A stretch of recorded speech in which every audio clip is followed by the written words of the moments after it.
Hi, now we can see Parkinson's disease detection. Here we are using FSR for sensitive registers. These are the two ends of the two ends. This is the right foot and left foot, and this is the MPU60 accelerometer. Here we can see at the foot, and here we are using MCP 3008 ADC, and these are the registers. Here we are using two ESP 866 and two ADCs, and for each sensor we are connecting one register at the ground end. This FSR will work whenever the pressure applied based on the conductivity will increase. Based on the conductivity, the forces or the pressure applied by the foot will be detected. We are connected the 6 FSR at each end. For one side, we connected 6 FSR. For another side, we connected another 6 FSR. The FSR connected in such a way that VCC of the FSR is connected to VCC and ground is connected to ground. The another end of the ground is connected to register. From register, it is connected to ADC. Here we are having 8 channels. ADC. In that, we are using channel. From ADC, we are collecting the analog pulses or analog values, which are then sent to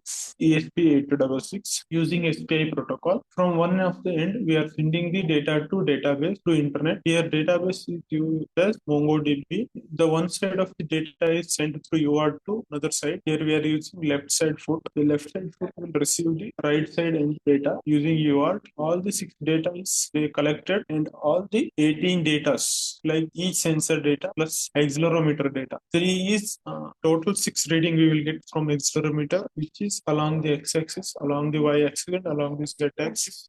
Another 3 are gyroscopic values. All the data sent to database. From there, we are predicting the data using machine learning, and the prediction will be displayed using HTML. And for deceased person, here we are giving manually, we are giving the data. We are predicting the whether the person is having Parkinson disease or not. This is the hardware part of the Parkinson disease detection. Thank you for watching our video. Please like, share, and subscribe.